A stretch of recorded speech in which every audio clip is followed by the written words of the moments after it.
కొన్ని సిచ్యువేషన్స్ ఎలా ఉంటాయంటే మొబైల్ పాస్వర్డ్ గుర్తున్నా అది అన్లాక్ చేయడానికి ఆప్షన్ ఉండదు, అందులో ఉన్న డేటా తీసుకోవడానికి ఛాన్స్ ఉండదు. మరి అలాంటి ఒక సిచ్యువేషనే ఈ ఐఫోన్ SE 2020 కూడా వచ్చింది. ఈ ఫోన్ ఒకసారి జారి కింద పడి డిస్ప్లే డ్యామేజ్ అయింది. సరే డిస్ప్లే చేంజ్ చేయించుకోవచ్చునే అని కస్టమర్ లైట్ తీసుకున్నారు. బట్ అది ఆటో టచ్ అవ్వి సెక్యూరిటీ లాక్ పేపర్ పడింది. ఐఫోన్ కంప్లీట్గా అన్అవైలబుల్ అని రావడంతో మన వీడియోస్ చూసి మనల్ని కాంటాక్ట్ అయ్యారు కస్టమర్. మనమైనా మన చేతిలో ఉన్నంత వరకే ట్రై చేస్తాం అని ఆప్షన్ ఇస్తాం. బట్ ఖచ్చితంగా సొల్యూషన్ లేదు అనే దానికి ఎలాంటి ఆప్షన్ కూడా ఇవ్వలేం. ఇంకా ఉన్న ఒకే ఒక ఆప్షన్ డిస్ప్లే చేంజ్ చేయించుకొని ఐట్యూన్స్లో సాఫ్ట్వేర్ ఇన్స్టాల్ చేస్తే మొబైల్ అయితే వర్క్ అవుతుంది, కానీ డేటా రాదు అని చెప్పేసాం.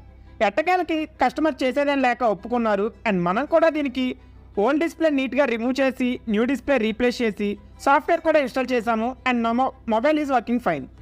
సార్కి గుర్తున్న ఐక్లౌడ్ అండ్ పాస్వర్డ్ ఎంటర్ చేసి ఐక్లౌడ్లో ఉన్న డేటా వరకు సేవ్ చేసుకున్నారు. సో మీలో ఎవరికైనా ఇలాంటి కంప్లైంట్స్ ఉంటే స్క్రీన్ మీద ఉన్న నెంబర్కి కాల్ చేయండి.